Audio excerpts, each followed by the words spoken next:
En eso de conocer personas, la vida me trajo a alguien que es súper apasionado y que ha hecho diferentes cosas en su vida por el simple hecho de seguir su arte y de seguir lo que lo llena acá.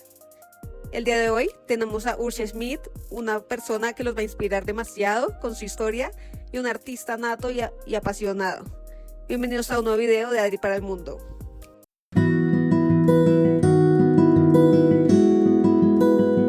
Hola Urs, buen día, ¿cómo estás? Y bienvenido a Adri para el Mundo.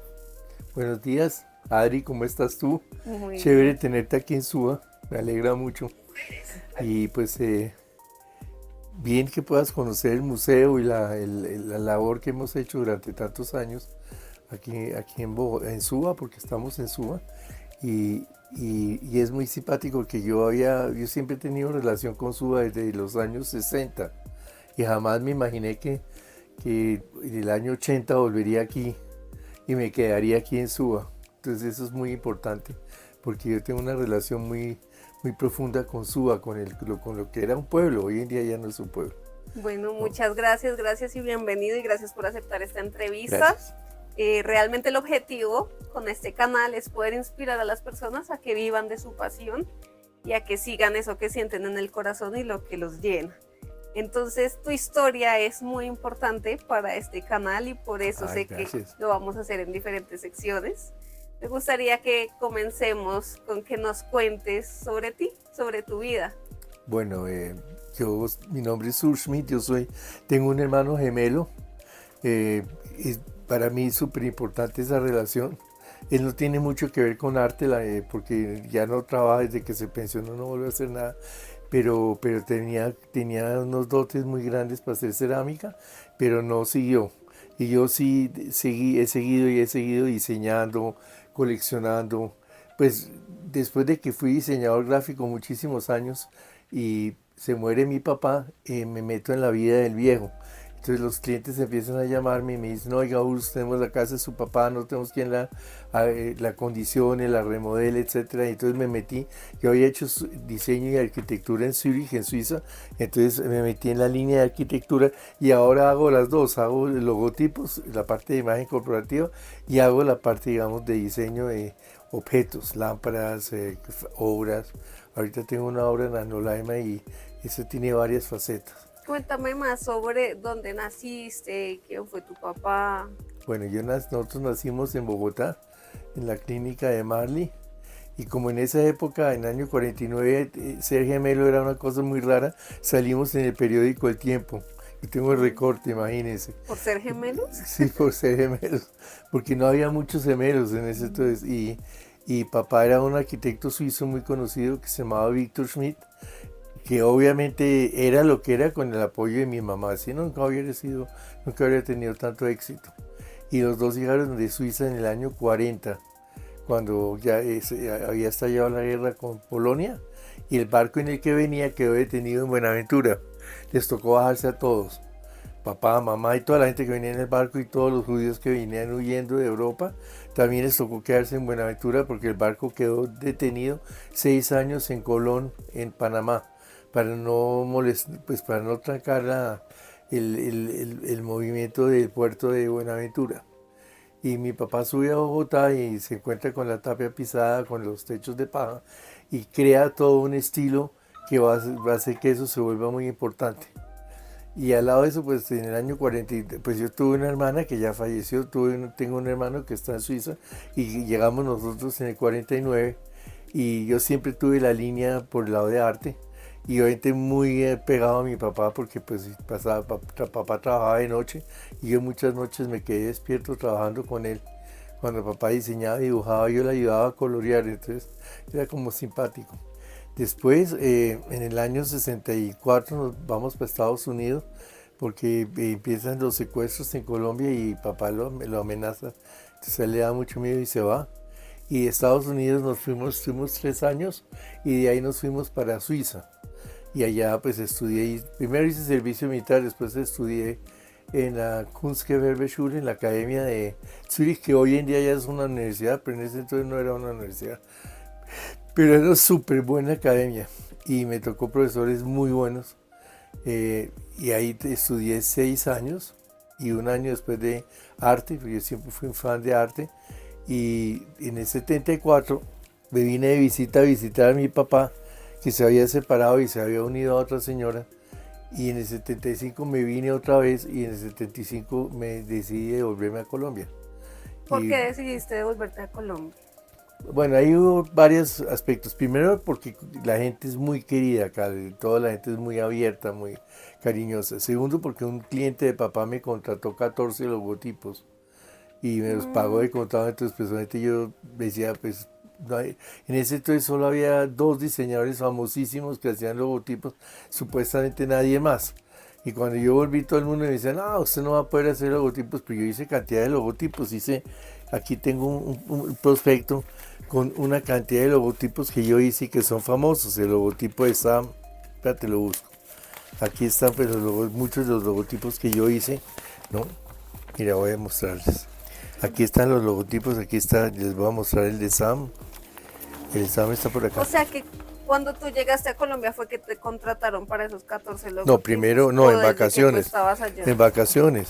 Estaba aquí de vacaciones y me contrataron para 14 logotipos de una empresa que se llamaba Cofinatura. Y pues claro, pues, imagínate. Entonces yo decía, no, pues aquí en Colombia hay trabajo y me puede ir muy bien. Y este señor que me contrató era un tipo muy importante en la parte financiera. Entonces, pues, y él me ayudó a entrar después a Química Sharing porque el hermano era gerente general de Sharing. Entonces duré asesor de Sharing como 19 años. Así de Como diseño. freelance, en diseño, hacía de todo. ¿Y qué antes de venirte a Colombia, qué estabas haciendo en Suiza? ¿Tenías Diseño un de taller? logotipos, aquí hay muchos de esos logotipos ¿Allá también. tenías un taller? Sí, tenía un taller y diseñaba, mira, aquí está Sam. Este es un logotipo muy conocido, tanto la S como la palabra. Y por aquí tiene, y la tortuga también fue muy famosa. Y pues estos son unos de los últimos, pero realmente Sam era una como de mis vacas sagradas porque era con avión y todo, diseñé el avión y lo pintamos en Barranquilla y fue una machera de contrato, ¿no? Y aquí está uno que diseñé que es del Ipavo, productos del Ipavo que todavía tranquilo, todavía está vigente. Lo engordaron un poquito, pero sigue siendo del Ipavo, ¿no? Y aquí está el de Vima, que fue otro logotipo muy conocido mío, que tiene un pajarito de carpintero con un lápiz en la oreja, porque todos los carpinteros se ponen el lápiz en la oreja. Entonces de ahí nació la idea. Y está el de Series, que es una fábrica que produce muebles en Chía y que todos sus muebles se van para Estados Unidos. Y este logotipo tiene el privilegio de que se lee por ambos lados igual. Esto tiene un nombre, es que yo nunca me acuerdo cómo se dice, pero eso tiene un nombre especial cuando se puede leer por ambos lados y es igualito. Pues Mauricio Olarte quería eso, entonces lo diseñé así. Entonces aquí hay muchos logotipos conocidos. Europan era una panadería alemana que fue la primera panadería alemana que existió en Bogotá. Se llamaba Europan. No, ¿Cómo pues era el proceso de creación de un logotipo? ¿Cómo lo hago? ¿Cómo era el proceso? Sí. Pues primero me piden, me dicen qué quieren, cuál es la empresa, cuáles son las metas, qué es lo importante en la empresa que ellos tienen. Ahorita estoy diseñando el logotipo para una empresa que yo ya había hecho el logotipo hace 35 años, que se ampliaron y quieren que les haga los nuevos logotipos. Ven a ver si están allá, Javier, creo que ahí están. Y se llama RT y el dueño de RT me llamó y quiere que le diseñe para las nuevas empresas, tiene 2 empresas nuevas, mira aquí está, que le diseñe el RT pero que sea en la misma familia. Entonces este RT va a ser, se llama BR y TR, algo de tecno no sé qué, y lo otro de BR, entonces la idea es que las letras se parezcan para que haya como una familiaridad. Entonces uno con esas pautas se empieza a diseñar. Yo ya le tengo una propuesta y le gustó mucho, pero no hemos definido, pero eso no tiene problema. ¿Y cuál fue el logo que más te gustó que hayas hecho? El de Sam indudablemente fue un hit. El de Sam. Claro, porque es que diseñar un avión, eso quién lo hace. Y diseñé un esferográfico para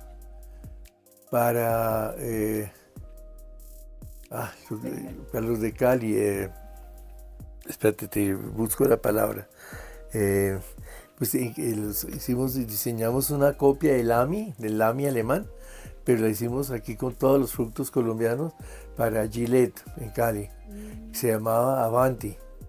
Y tuvo mucho éxito, pero el problema es que le pusieron un precio altísimo. Entonces la gente se ponía a pensar y entre comprar un Lamy original alemán y pagar lo mismo por un esfero colombiano que solo tiene el cauchito y todo, pues obviamente no les fue muy bien en las ventas, pero eso ya no es problema de uno, es problema del productor, ¿no? ¿Qué más así? Pero sí, el de Vima también fue un éxito rotundo. Vima lo copiaron en todas partes, en Miami, en Caracas, en Bucaramanga. Le tocó a Felipe registrarlo, que lo fusilaron en todas partes. Todavía hay carpinteros que usan el pajarito con el lápiz en la oreja para sí, claro, pero Vima ya se acabó. ¿Y también hacías empaques? Sí, hice muchos empaques para Ítalo Colombiana, los de los chocolates. Yo estuve trabajando con ellos mucho tiempo. Y en Pelican duré 15 años de asesor. Hice todos los empaques de témperas, de colores para tela, pues todo lo que ellos hacían lo rediseñamos y le hicimos unos empaques. Y mucha gente pintó con el Junior Set, que era una cajita roja con unas franjas de colores, se llamaba Junior Set. Y mucha gente usó esas témperas y la cajita era diseño mío. Yo las usé. Sí, claro, es que Junior Z era lo único que se conseguía en las papelerías acá.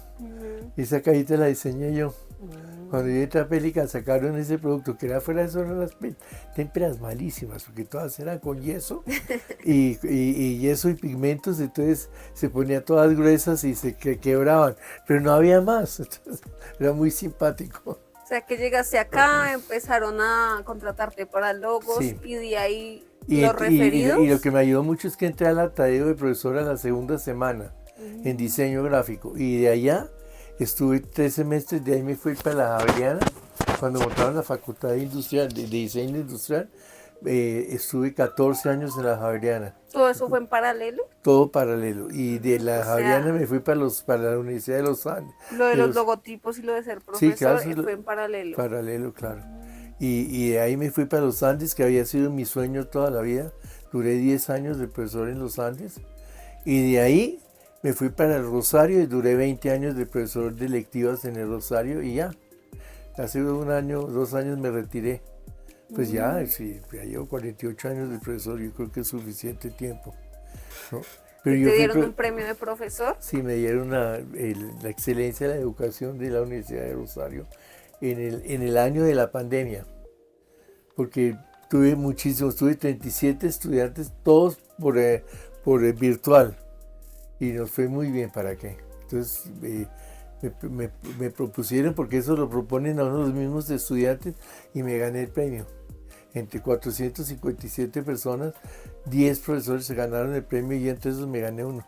Sí, este fue el estandarte que nos dieron. Inspirador, sí. Soy inspirador. Sí, imagínese, de inspirador. ¿Y qué aprendiste trabajando con alumnos? Ay, eso es una machera, porque uno puede llevar ideas y se pueden ejecutar y se pueden desarrollar, y es bien interesante. Y yo siempre trabajé mucho en arte con reciclaje. Yo siempre he sido fan del reciclaje y hice muchos trabajos con reciclaje, y eso a los alumnos también los motiva muchísimo, porque trabajan con material de segunda y con cajas de huevos y con cortezas. O sea, hay mucho material que se puede reutilizar, y hay unos trabajos muy bonitos. ¿Y hace cuánto comenzaste en el tema del reciclaje? Hace 25 años. ¿Y por qué? Porque empezamos, imagínate, yo trabajaba en la mesa de educación local de Suba, porque representaba al colegio andino allá. Empezamos con un doctor Pupo. El doctor Pupo fue el director de la mesa de educación, y Alfredo Pupo era un costeño muy, muy simpático, que fomentaba mucho todo eso, de que se hiciera cosas con los colegios, con los alumnos, y pues hicimos muy buena química con Alfredo. Entonces hicimos una exposición con ropa y cajas y y zapatos, todo con empaques de papas fritas sacadas de las canecas del colegio. La idea fue mía y de verdad hicimos un súper proyecto, con ruanas y todo con empaques de papas fritas, increíble.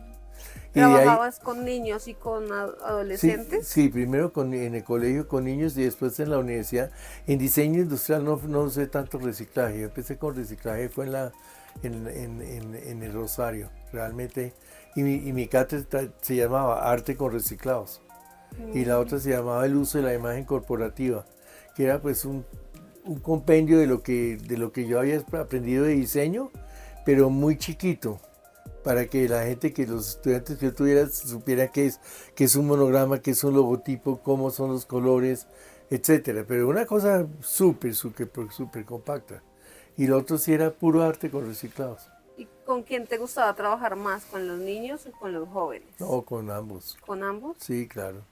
Claro, en el colegio también tuve mucho éxito con el reciclado, porque a los chinos les gustaba trabajar a ellos les gustaba trabajar con cosas recicladas, con cajas de cartón, con tubos. Tiene una fábrica de tubos en Fontibón que siempre nos regalaba un bus lleno de tubos. Entonces había tubos gruesos, delgados, largos, y con eso hicimos muchísimos trabajos, muchos, súper lindos. Eso sí valió la pena. Y trabajamos temas como el Vitruvio de Da Vinci, también con material reciclado, y unos trabajos espectaculares, muy chévere. ¿Tú sabías que te ibas a dedicar a eso, a diseñar logos o a ser profesor, o fue algo que se dio?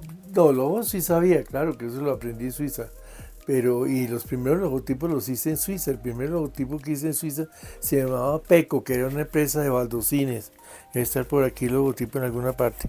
Y claro, de eso me iba a ganar yo la vida, y haciendo empaques y afiches. Pero aquí en Colombia, y dictaba clases de arte, pero a estudiantes solos allá en Suiza. Pero nunca me imaginé que aquí me desarrollara ya de profesor como tiempo completo, porque básicamente era tiempo completo, por la mañana, durante el día en el Andino y por la noche en las universidades. Pero no, básicamente sí empecé con logotipos. Hice yo en Suiza, pues, recién salido. Acaba de salir de la academia y esta gente me contrató. Y otro que hice en Suiza fue este también, pero ya más tarde. Y este es el logotipo de un pianista que también lo hice en Suiza. No, ahí hay muchos. Y esto era de una historiadora que trabajaba en París y me contrató el monograma de ella. Este es el logotipo de mi hermano gemelo. Y esta también era una experta de la misma universidad que le hice el monograma. Y esta era una de mis novias en Suiza, este logotipo. Todo esto es como suizo, excepto este no es suizo, este no es suizo, este es suizo, que era un compañero que trabajaba conmigo. Este es oyente suizo, se llamaba Walter Matti, era un ingeniero. No, cada logotipo tiene su historia. Me gustaría saber qué opinas de la inteligencia artificial en temas de que... Me fascina, pero yo no sé usarla. Pero de que uno le dice, créame un logotipo. Nunca lo he hecho, no sé. ¿Sí funciona? No sé si logra lo mismo que un diseño así, por ejemplo. Yo me imagino que hoy en día todo se puede hacer con inteligencia artificial. Yo me imagino, porque uno le pregunta en inteligencia artificial quién era Víctor Schmidt y le cuentan a uno toda la historia de mi papá, arquitecto suizo. Es increíble. Y el que me trajo eso acá, que es Pedro, que a veces viene a trabajar conmigo, me trajo la sorpresa y le preguntó, ¿y quién es Urs Schmidt, diseñador? Y ahí está toda mi historia, increíble. Nombran Bima, nombran Sam. Yo era aterrado. Yo, uy, Pedro. Yo ni me acordaba de esto. Cuando empezaron los computadores, de cuento de los computadores, yo estaba en la Javeriana. Y todos los diseñadores, compañeros míos, todos se metieron en el computador, todos, absolutamente todos. Y yo me acuerdo que yo les decía, no, yo no voy a aprender a dibujar con computador. No, es que usted no es moderno, no sé qué. No, yo pienso que el computador tiene un grid. El grid es una retícula. Esa es de 45, de 90 y de 13. Y el computador te pasa todos tus dibujos, alguna de las tres retículas, lo que en mano alzada no es. Tú puedes dibujar en mano alzada de frente, lateral, de arriba, de abajo, por detrás. y lo dibujas en tu forma de expresarte. Y eso el computador no lo hace. Hoy en día sí hay computadores donde tú dibujas y eso lo pasa limpio. Pero estamos hablando hace 40 años. Entonces, entonces nunca me metí por eso. Porque no quería que me imaginaran. Yo tengo un caso de un compañero de diseño con el que dicté clases en la Javeriana. No voy a nombrar el nombre, pero el tipo era un excelente dibujante, sobrado. De verdad, de quitarse el sombrero. Entró al computador y ya no hacía los dibujos como los hacía nada más masada. Y yo se lo dije. Yo le decía, mire, esto no tiene nada que ver con lo que dibujaba usted, porque yo le había hecho varios muebles aquí en el taller y todo eso. Y sí, era otra expresión completamente diferente. Entonces yo pienso que eso también se tiene que tener en cuenta. Obviamente todo el mundo me dice que soy retrógrado, que soy viejo. Pero esa es mi forma de pensar. Entonces yo no voy a cambiar. Fuera de eso ya estoy muy viejo para cambiar. Ya no tengo la capacidad de aprender a dibujar en computadores, ¿no? ¿Cómo crees que ha influido el tema de la cultura o tu papá al ser suizo en tu forma de pensar? Yo sí creo que hay una parte muy importante ahí porque papá era muy, primero que papá era de una escuela que era paralela al Bauhaus en el año 28-32 y eran muy conceptuales, 100% conceptuales, y eso le quedó toda la vida. O sea, no hacía las cosas por bonitas o por feas, sino porque había una razón de hacerlas. Yo después de estudio en Suiza en el año 68 hasta 75 y ahorita yo soy de la escuela nueva de Suiza, la escuela de diseño nueva de Suiza. Entonces éramos dos divergencias muy diferentes, papá y yo, entre lo que hacía el viejo y lo que hacía yo. Eso sí había todo un mundo de diferencia, pero el concepto seguía siendo el mismo. Y yo creo que eso sí me marcó. Fue eso porque de chino yo siempre vi el taller del viejo, el almacén del viejo, las casas, y podía ver cómo se desarrollaba él. Y eso me marcó, obviamente. Y llego a Suiza a estudiar con unos profesores que, mira lo simpático, en la academia todos los profesores tenían que tener taller propio. Tenían que trabajar en lo que enseñaban. No era como aquí que era profesor nomás y entonces era profesor y nada. No, ellos tenían que trabajar en lo que te enseñaban. Y esa enseñanza era muy diferente a las que vi yo aquí en la universidad, ¿no? Porque una cosa es si tú enseñas una materia y no tienes ni idea de ella, solamente la parte teórica, y otra es si usted trabaja en eso, se gana el pan cotidiano con eso. Enseñas otra cosa totalmente diferente. Entonces yo sí creo que eso me marcó mucho. Ok, listo.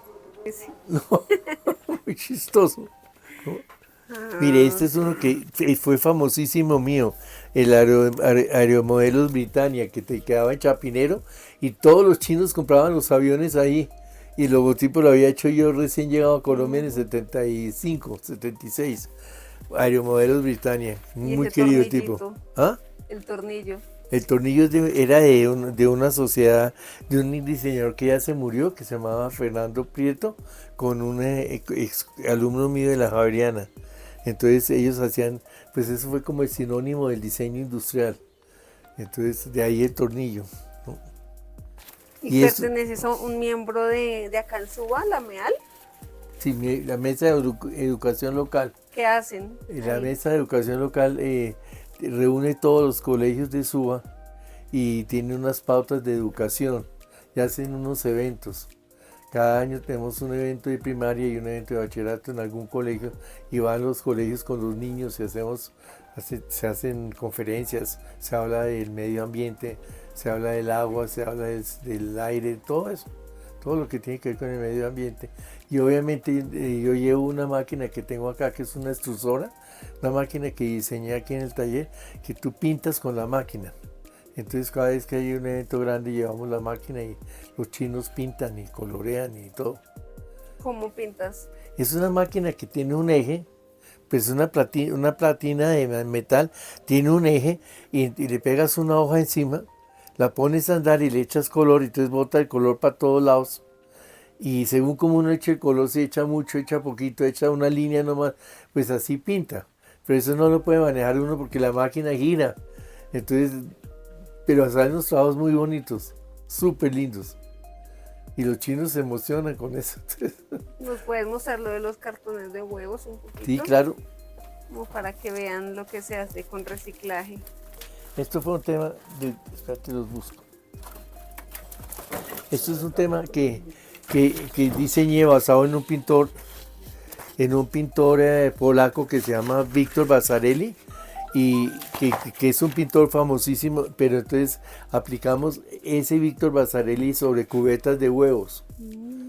Y eso lo hicimos en mucho, lo hice en la universidad, lo hice en el colegio, y personalmente trabajamos con varios artistas. Yo siempre traté que hubiera algo de arte.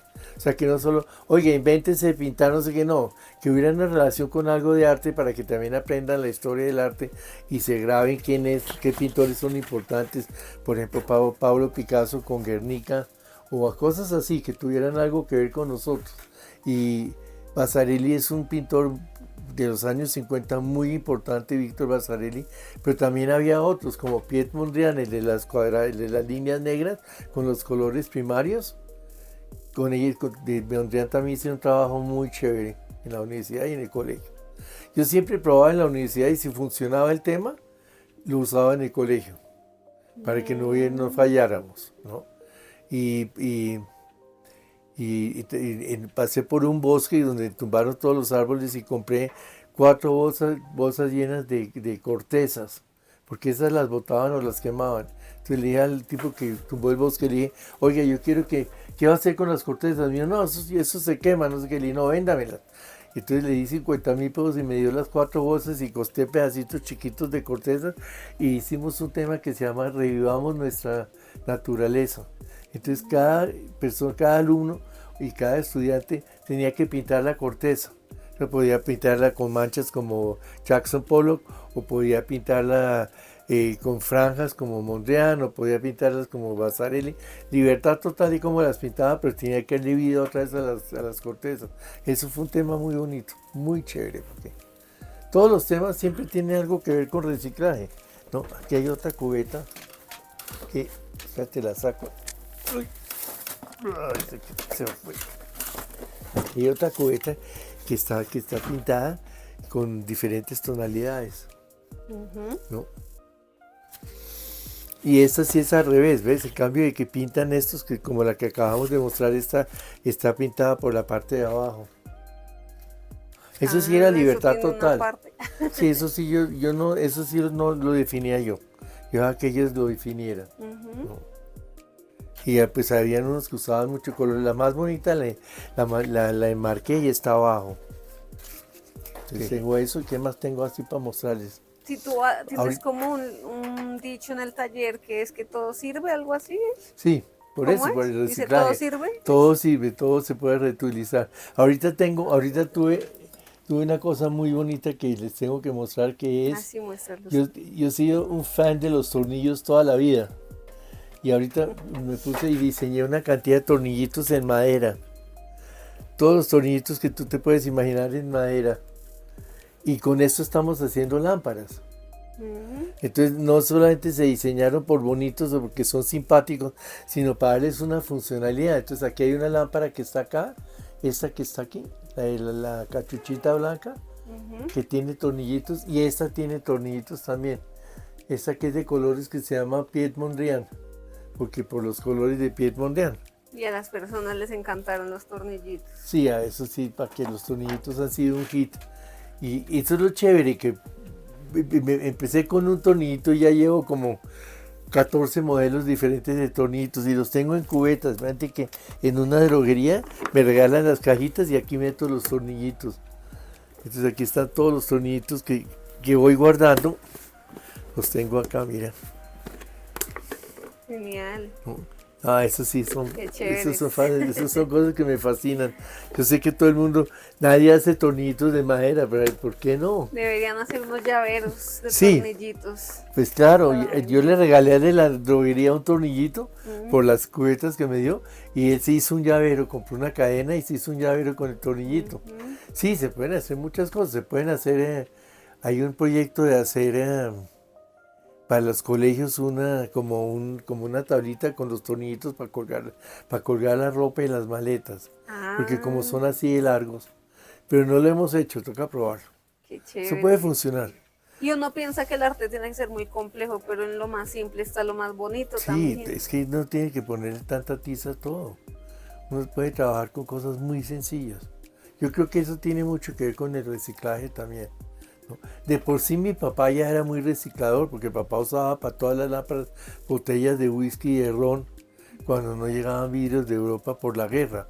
Pero llegaba contrabando de Estados Unidos y llegaba contrabando de Cuba. Entonces se le ocurrió que le podía quitar la base a las botellas y usarlas de vidrio.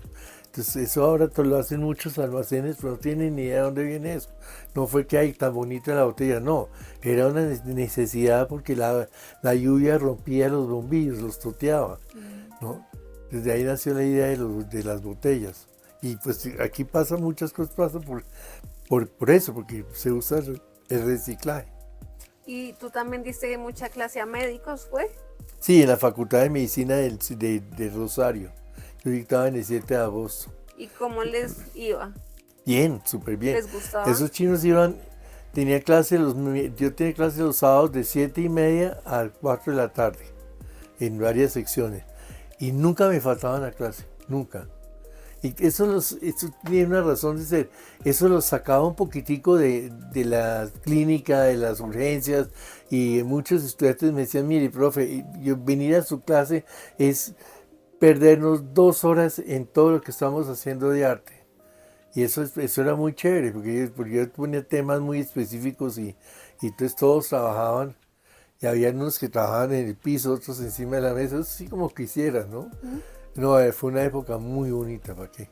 Después me escogieron para la nueva Facultad de Diseño y Arquitectura y me pasaron a claustro, pero es que claustro no tenía salones para arte, eran unos salones elegantísimos, entonces para trabajar era un camello, tenías que dejar eso perfecto. En la de 7 de agosto teníamos unos sitios para arte, entonces nosotros, pues yo no, sábado salía a las 4 ya no había clases, pero el lunes llevaban otros profesores con otras materias y trabajaban en el mismo sitio, entonces era otro cuento, era otro ambiente totalmente diferente. Entonces allá tuve médicos, tuve bacteriólogos, tuve biólogos, tuve estas niñas que hacían, ¿cómo se llamaban? Todas esas que Pediatría, ¿no? pediatras también tuve, claro, pero no, estas que hacían lo de los músculos y todo eso, y los masajes y, ¿cómo se llaman? Fisioterapia. Fisioterapistas, tuve cantidades, y eran buenísimas porque de verdad hacían en la parte de arte, que era, ellos escogían más lo de la imagen corporativa, hacían unos trabajos espectaculares. ¿Para qué? Yo tengo muchos guardados, yo no boto nada de eso que me parecen tan lindos, y se emocionaban mucho y traían muchos elementos. Entonces esas las tenía yo el martes de 5 a 10, 5 a 9 pues, y nunca me faltaban, ¿para qué? Bueno, gracias, Urs. Hemos hablado mucho de tu tema de crear logos y de ser profesor. Ahorita en el próximo video hablaremos del tema de tu padre y el legado que quieres dejar ahorita. Pero me gustaría cerrar este video contándote o pues diciéndote que acá muchas veces y muchas personas no siguen el tema de lo que sienten o lo que los apasiona porque buscan estudiar una carrera que simplemente les genere dinero. Es mucha de la creencia que tenemos y tú eres una persona que logró sobresalir con su arte, con lo que realmente lo apasionaba. Gracias. ¿Qué le dirías a estos jóvenes que no saben qué hacer, que estudian algo por simple sobrevivencia, pero que quisieran hacer otra cosa?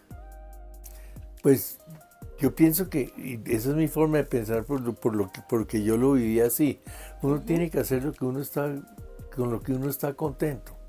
O sea, si tú no estás contento como profesor dictando clases, no las dicte, porque no puedes dar lo mejor de ti. Uno solo puede dar lo mejor de uno cuando se siente bien y cuando está desarrollando algo propio. Yo tuve el privilegio, de verdad tuve el privilegio gigante de poder siempre hacer cosas que me fascinaban. Sea la parte de logotipos, sea la parte de diseño, de que empaques, todo eso. La de ser profesor, porque tuve mucha libertad en los colegios, nunca me impusieron lo que tenía que hacer, yo decía que íbamos a hacer y Y yo pienso que eso es muy importante en la vida. No todo es plata. O sea, yo lo veo porque pues la pensión mía es chiquita, pero eso no importa. Yo sé que me muero feliz de todo lo que pude hacer y dejo una historia muy grande. Y esa es la parte para mí más importante, pues esa es mi forma de pensar. Yo tengo una frase que digo que en Colombia lamentablemente lo entierran a uno con lo que uno hizo, y eso es cierto, aquí no hay historia. Y eso lo he dicho yo ya en varias partes y lo he escrito. Tú te mueres y aquí después nadie te nombra, nadie te habla de ti, nada. Lo entierran a uno con toda la historia que uno tenga. Pero yo pienso que eso se puede arreglar. Porque si tú haces algo que de verdad lo haces con mucho amor y con gusto, dejas historia. Y eso es lo más importante para mí. Yo no pienso que uno debería estudiar pensando en la plata que se gane. Yo pienso que eso es un error gigantesco. Pero esa es mi forma de pensar, ¿no? Ahí tienes muchos que estudian medicina creyendo que van a ganar muchísimo siendo médicos, y no es cierto. Hay muchos médicos manejando taxi. Esa es la realidad. Entonces uno no puede medir, yo pienso que uno no puede medir el qué voy a hacer para ganar mucha plata, porque ese no es el hielo de la vida. Yo pienso eso, pues es mi opinión, ¿no? Y al tú hacer las cosas con tanta pasión, como que las puertas se te van abriendo. Sí, eso sí, claro. Y ahora que estoy muy metido que les voy a contar lo de mi papá, eso me pasan unas cosas perfectamente increíbles. Porque pues ahorita, como te digo, estoy diseñando un logotipo. El año pasado hice otro para una empresa de café del Huila, que quedó muy bonito y ha sido muy exitoso. O sea, me siguen llamando, que esa es la parte interesante. Porque hoy en día todo lo hacen por computador. Yo no trabajo por computador, yo dibujo. Diseño con dibujo, y tengo un amigo que es diseñador. Él me plotea todas las cosas que yo diseño, porque yo no sé manejar el computador. Y en los proyectos de arquitectura también. Tengo un amigo arquitecto que me pasa los planos como ahora no se pueden presentar planos a mano alzada en las alcaldías, tienen que ser todos ploteados. Entonces Mauricio me pasa todos los planos y los hace igualitos, con canecitos, palitos, todo. O sea, me ha ayudado mucho.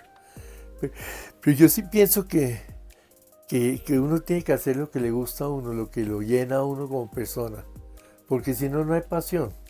La pasión es poderte realizar en lo que tú quieres hacer.